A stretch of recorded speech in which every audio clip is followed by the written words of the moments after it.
Olá, eu sou a professora Alessandra Cristina Marcolin, sou professora do Departamento de Ginecologia e Obstetrícia da Faculdade de Medicina de Ribeirão Preto, da Universidade de São Paulo, e hoje nós daremos início ao estudo do puerpério. O puerpério foi dividido em 3 módulos e o primeiro módulo diz respeito às alterações sistêmicas que ocorrem nesse período tão conturbado da vida da mulher. Ao final desse módulo, vocês serão capazes de definir puerpério, discutir aspectos gerais desse período, discutir as alterações endócrinas, as alterações do sistema cardiovascular, respiratórias, hematológicas, do sistema digestivo, do sistema urinário, discutir as alterações dermatológicas e as alterações músculo-esqueléticas. O puerpério, ou pós-parto, ou período de resguardo, é um período bastante movimentado na vida dessa mulher, em termos anatômicos, fisiológicos, psicológicos. É um período em que todas as modificações, tanto locais quanto sistêmicas, provocadas pela gravidez e pelo parto, retornam à situação do estado pré-gravídico. Tem um início bem marcado. Se inicia após o 4º período do parto, ou seja, 1 hora após a dectação placentária. Mas tem o seu término imprevisto. O fim do puerpério é marcado pelo retorno dos ciclos menstruais, que será variável a depender da mulher analisada. Mulheres que amamentam têm um retorno dos ciclos menstruais mais tardiamente, quando comparadas a mulheres que não amamentam, por exemplo. É um período marcado por intensas modificações físicas e psicológicas, como eu já havia dito a vocês. Ocorre regressão de todas as adaptações do organismo materno que ocorreram durante a gravidez. É o momento em que se dá a recuperação após o parto, em que se dá início à lactação e toda a amamentação. É um período caracterizado por uma transição existencial da mulher, que muitas vezes deixa de ser filha para se tornar mãe, e com isso adquire todos os ônus e bônus da maternidade. É um período em que ela recebe inúmeras orientações médicas e precisa ter atenção sobre a evolução dos parâmetros puerperais, para que possa entender quando ocorre uma anormalidade, e ainda em que ela precisa fazer a reinserção do binômio mãe e filho, tanto no meio familiar quanto no meio social. O puerpério, ele tem uma correlação positiva com a duração da gestação, ou seja, o puerpério é mais longo, quanto mais longa for a gestação. Também tem uma correlação positiva com a duração da amamentação. Mulheres que amamentam por mais tempo têm um puerpério mais longo. E também tem uma correlação positiva com a evolução da gestação. Pacientes que têm complicações relacionadas à gravidez terão também um puerpério mais longo. Didaticamente, o puerpério pode ser dividido em 3 momentos: puerpério imediato, tardio e remoto. O puerpério imediato se inicia 1 hora após a dectação placentária, como já havia dito a vocês, e se estende até o 10º dia após o parto. Esse puerpério imediato é caracterizado pela ocorrência da grande maioria dos fenômenos involutivos, por toda a cicatrização das lesões que ocorreram no trato genital e pelo início da lactação. O puerpério tardio se inicia no 11º dia e se estende até o 42º. É quando se dá o término da involução dos parâmetros puerperais e a consolidação do processo de aleitamento. O puerpério remoto se inicia no 43º dia e só tem o seu término com a primeira menstruação. E durante esse período, são grandes as modificações por que passa o organismo materno, ou melhor, são profundas a involução que ocorre em todos os locais do organismo dessa mulher. É comum no primeiro dia de puerpério, a puérpera apresentar uma sonolência e um cansaço exagerados. Por que será que uma puérpera é tão cansada? Se lembrem que ela vem de um término difícil do período gestacional. Ela pode ter tido um período prodrômico longo, de até 2 semanas, e uma fase latente da dilatação que pode ter durado várias horas. Então, é muito comum ela se apresentar bastante cansada. Muitas vezes, nesses momentos, a sua alimentação foi ruim, o sono foi inadequado e ainda, piorando esse cansaço e essa qualidade de vida ruim, existem os esforços expulsivos, que deixam a paciente completamente exausta. Durante a primeira semana, uma puérpera é extremamente lábil emocionalmente. Existe uma tendência à depressão. É agora que surgem as inseguranças em que ocorrem mudanças profundas na sua rotina, ela tem um aumento no número de tarefas, é muito comum ela chorar, muitas vezes esse choro é imotivado, não conseguimos identificar o porquê daquele estado emocional tão alterado. E é claro que essa condição, essa tendência à depressão, essa tendência a uma tristeza, esse estado é piorado quando existe um mau resultado obstétrico, por exemplo, um óbito fetal, um óbito neonatal, ou quando ela tem um filho portador de malformações. Portanto, é extremamente importante, antes de abordarmos uma puérpera, sabermos sobre as condições do seu recém-nascido, para que a nossa abordagem seja o mais adequada possível. Com relação ao peso corporal, mulheres, fiquem felizes, porque no primeiro dia após o parto, a mulher já perde 5 quilos. Claro que esse peso está relacionado ao feto, placenta, líquido amniótico, fluxo sanguíneo. Até o 10º dia, ela perde mais 1,5 kg a 2 kg, principalmente secundário à reabsorção e eliminação do edema. Nas primeiras 6 semanas, ela terá perdido metade do ganho poderal que teve durante toda a gestação. E a velocidade de perda, ela ainda permanece menor, mas por mais 6 semanas. E aqui um dado que deve ser ressaltado e que funciona até como um estímulo à amamentação, é que mulheres que amamentam têm uma maior perda calórica. Portanto, mulheres, vamos amamentar para retornar ao peso pré-gestacional o mais rápido possível. É comum a mulher ter um aumento de temperatura nas primeiras 24 horas após o parto. Mas essa temperatura nunca é maior que 38 graus e, claro, não está associada a nenhum quadro clínico infeccioso. Acredita-se que esse aumento de temperatura ocorra por causa de uma bacteremia transitória. Nós temos, após a dectação placentária, uma área cruenta que possibilita, que funciona como uma porta de entrada a bactérias do trato genital manipulado durante o parto. Então, é possível a ocorrência dessa bacteremia com um aumento fugaz de temperatura. Cuidado para não confundir essa temperatura com a febre do leite. A febre do leite é aquele aumento de temperatura aferido quando se faz a aferição na região axilar. Lembrem, a mama da grávida e especialmente da puérpera é uma mama mais quente por aumento da vascularização e produção láctea. Portanto, toda vez que vocês medirem a temperatura na região axilar, é provável que ela esteja um pouco mais alta, sem significar nenhuma infecção. Lembrem, portanto, que a aferição da temperatura de uma puérpera é sempre pela via oral. As alterações endócrinas são profundas após o parto. O beta-HCG, que é um hormônio produzido pelo trofoblasto, que inclusive é o que fica positivo quando se faz um teste de gravidez, esse hormônio, com a retirada da placenta, ele desaparece completamente nas próximas 2 a 4 semanas. Assim como sofrem quedas abruptas o estrogênio e a progesterona, cuja produção era placentária. Nós temos níveis próximos aos níveis de uma mulher menopausada com 2 semanas após o parto. É o momento em que começa a haver um aumento lento das gonadotrofinas hipofisárias, cuja produção estava inibida ao longo de toda a gravidez. Lembrem que durante o puerpério existe um fenômeno chamado de amenorreia da lactação. O que significa isso? Que mulheres que amamentam frequentemente não menstruam. E por quê?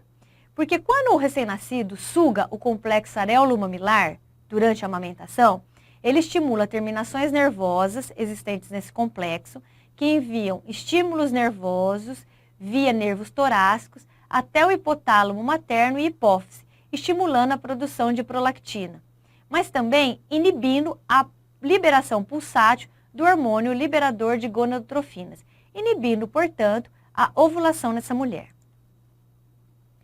Outro sistema que sofre profundas transformações no puerpério é o sistema cardiovascular. Lembrem, uma grávida tem modificações importantes nesse sistema. Tem a expansão volêmica, a custa de plasma, tem aumento da frequência cardíaca, aumento do débito cardíaco, tem queda na pressão arterial e todas essas modificações vão regredir. Existe um aumento do volume circulante relativo nas primeiras horas ainda, porque com a retirada da unidade placentária, retiramos uma grande porção de leito placentário. Então, mesmo que a mulher perca volume durante o parto, ela ainda tem um volume maior do que ela tinha antes de engravidar para aquele leito vascular que ela tem agora. Isso é extremamente importante que vocês saibam, pois é um momento de maior risco de descompensação para mulheres cardiopatas e mulheres hipertensas. Vejam aqui o débito cardíaco dessa mulher no puerpério imediato. É o maior que ela teve durante todo o ciclo gravídico puerperal. Existe comumente um sopro sistólico no período pós-parto imediato, de hiperfluxo, por causa dessa hipervolemia relativa que apresenta a puérpera. E também por causa disso, por aumento da pressão hidrostática, existe uma piora do edema nos primeiros dias de puerpério. Portanto, é importante que vocês saibam sobre essas alterações para não atribuir doença a quem não tem e para vigiar de maneira adequada quem tem e pode descompensar. Todos esses parâmetros cardiovasculares que sofreram modificações durante a gestação retornam ao normal ao final da primeira semana. Então, o débito cardíaco volta ao normal, assim como a frequência cardíaca e a pressão arterial. Existe uma melhora do retorno venoso com esvaziamento uterino e normalização da pressão venosa central, com regressão do edema até o final da primeira semana, e assim com melhora das varizes e das hemorroidas que porventura surgiram durante a gravidez. O sistema respiratório sofre modificações abruptas e imediatas após o parto. São essas modificações anatômicas e funcionais. Com esvaziamento uterino promovido pelo parto, o diafragma retorna à sua topografia habitual. E essa mulher tem uma melhora imediata da dispneia que ela sentia no final do período gestacional. O padrão respiratório e as capacidades volumétricas do pulmão voltam às condições pré-gravídicas nos próximos 2 dias de puerpério. O sistema hematológico também sofre profundas transformações durante o período gestacional e a regressão dessas transformações se faz na primeira semana de puerpério. Então, inicialmente, se vê uma queda no hematócrito e na concentração de hemoglobina em relação ao período gestacional, principalmente porque a mulher perde sangue durante o parto. Mas, com a regressão do volume plasmático que se faz nos próximos dias, essas concentrações de hemoglobina e o nível de hematócrito voltam ao estado pré-gravídico ao final da primeira semana. O sistema hematológico também sofre profundas transformações durante o período gestacional e nos primeiros momentos no pós-parto. É comum, no primeiro e segundo dias de puerpério, haver uma leucocitose fisiológica. Não é incomum vermos níveis de 20.000 a 30.000 leucócitos no hemograma dessa mulher, mas não é comum haver desvio nem granulações tóxicas nos polimorfos nucleares. Uma linfopenia relativa é normal, assim como uma eosinopenia absoluta. Todas essas modificações retornam ao estado pré-gravídico ao final da primeira semana.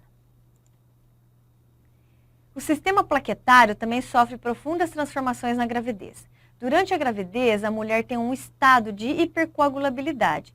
E isso é protetor, porque senão nós teríamos uma porcentagem muito maior de mortes maternas durante o parto. E nos primeiros momentos de puerpério, esse estado de hipercoagulabilidade é maior ainda. Existe aumento do número de plaquetas e da adesividade dessas plaquetas. Existe uma produção grande de fatores de coagulação e de fibrinogênio, de modo que essa puérpera tem um momento de hipercoagulabilidade que é o maior de todo o ciclo gravídico puerperal. Portanto, a grávida, e especialmente a puérpera, tem uma tendência ao tromboembolismo, e todas essas alterações retornam à normalidade ao final da primeira semana. O sistema digestivo volta rapidamente à normalidade após o parto. O apetite é normal nas primeiras horas de puerpério. A descompressão estomacal que ocorre pelo esvaziamento uterino e a redução dos níveis de progesterona, que atua como um relaxante de músculo liso, faz com que toda a motilidade do trato gastrointestinal vá voltando ao normal ao longo dos primeiros dias.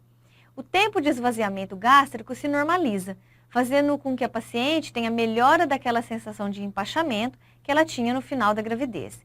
E também ela refere melhora daquela pirose, daquela queimação external que ela tinha ao final do período gestacional. Isso porque a contratilidade do cardio melhora e o esvaziamento gástrico se faz de maneira mais adequada. Por outro lado, a piora da constipação nos primeiros dias de puerpério, porque ainda existe um efeito residual da progesterona sobre a musculatura lisa, mas existem outros fatores que pioram essa constipação. A flacidez abdominal que existe no pós-parto imediato dificulta o início das evacuações no puerpério. Além disso, a presença da episiotomia e muitas vezes de hemorroidas faz com que essa mulher tenha medo de evacuar, inibindo aquele estímulo evacuatório. Na paciente que foi submetida à cesárea, ainda existe a concomitância de ilho paralítico, que também auxiliará, também contribuirá no retardo do início das evacuações. É possível que algumas mulheres tenham retenção urinária nas primeiras horas de puerpério. Por que ocorre essa retenção urinária? Porque há uma manipulação importante do trato genital, tanto no parto normal quanto na cesárea, havendo edema de toda a mucosa vesical e da mucosa uretral, funcionando como uma rolha, um tampão às primeiras micções. Além disso, muitas pacientes são submetidas à analgesia de parto, o que retarda o início das micções. Existe uma sensibilidade vesical reduzida por comprometimento neurológico transitório nas primeiras horas de puerpério, de modo que é comum a paciente ter ausência de micção nas primeiras 6 horas. Quando fazemos o diagnóstico de retenção urinária patológica? Quando essa retenção ocorre em períodos superiores a 6 horas após o parto. Lembrem ainda que essa paciente, que essa puérpera, tem uma capacidade vesical aumentada por efeito da progesterona sobre a musculatura lisa da bexiga, de modo que ela retém mais urina antes de ter o primeiro estímulo miccional. Portanto, todos esses fatores em conjunto levarão ao retardo no início das micções, que pode ocorrer até 6 horas após o parto, como já dito anteriormente. A puérpera, portanto, é uma paciente que tem uma tendência à formação de bexigomas, e eles só deverão ser drenados quando a paciente tiver desconforto ou quando houver mais de 6 horas de retenção. Um outro achado de exame físico que pode sugerir o bexigoma é uma altura uterina maior que a esperada para aquele momento de puerpério.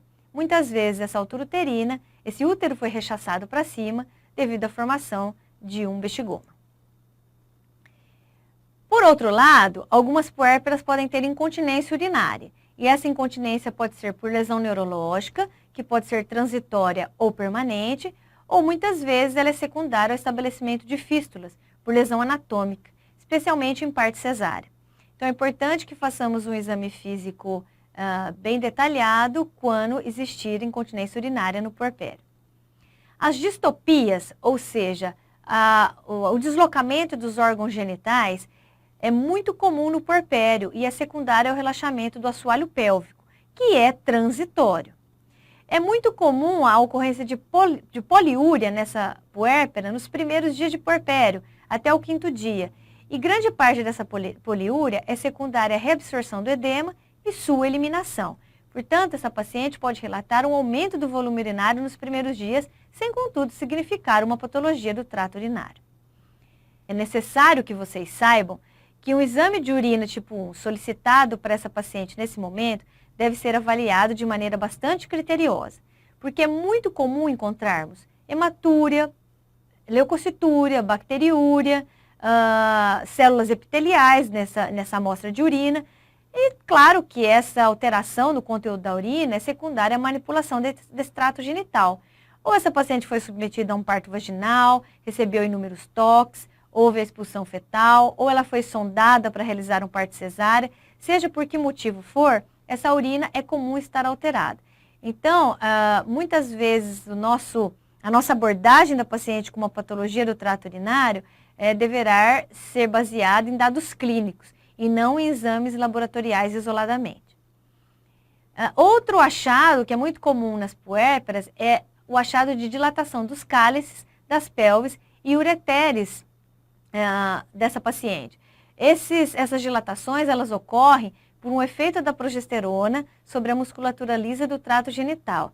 Então, são achados comuns na grávida e comuns da puérpera até a 4ª semana de puerpério.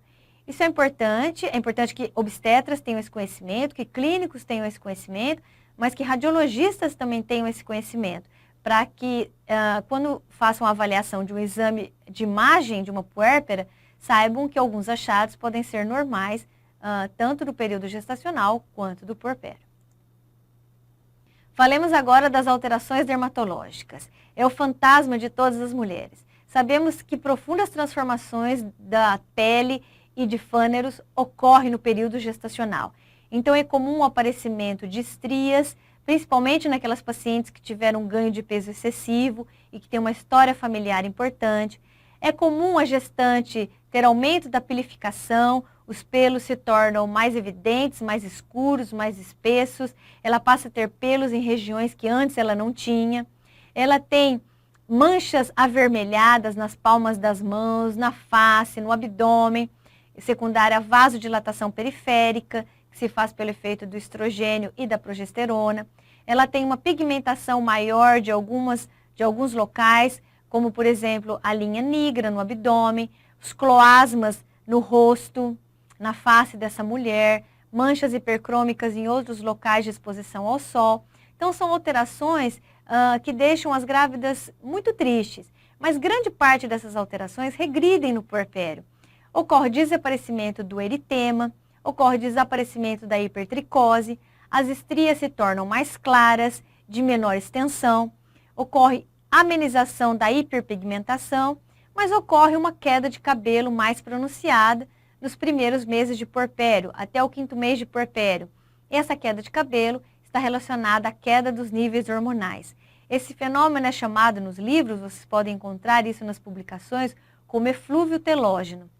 E as nossas vós, muitas vezes, dizem que as mães perdem os cabelos porque os recém-nascidos começam a reconhecer a sua mãe. Na verdade, é porque essa paciente fica com níveis hormonais próximos a das mulheres menopausadas. E uma outra alteração muito importante no puerpério é a flacidez que ocorre na parede abdominal. Essa flacidez pode durar por várias semanas. Muitas vezes, essa flacidez ela é acentuada pela diástase da musculatura reta abdominal. Mas essa flacidez, essa diástase do músculo reto abdominal, são reversíveis com exercícios físicos, que logo a puérpera poderá restabelecer, poderá reintroduzir na sua rotina. O arcabouço ósseo também sofre modificações ao desaparecimento da embebição gravídica, portanto a paciente retorna com a sua marcha habitual que ela tinha antes do puerpério, para de andar com aquela marcha anserina, parecendo uma pata, e ocorre melhora da frouxidão ligamentar, diminuindo os riscos dos entorses e das luxações, que era muito elevado durante o período gestacional. Ocorre também melhora das dores crônicas, principalmente da dor lombar, com restabelecimento da sua postura habitual. E assim nós terminamos esse módulo que diz respeito às modificações sistêmicas que ocorrem durante o puerpério, ou melhor, da regressão das adaptações que ocorreram durante a gestação. Eu espero que vocês tenham aproveitado e possamos nos ver no próximo módulo, que falará sobre as modificações locais. Agradeço a atenção de vocês e até mais.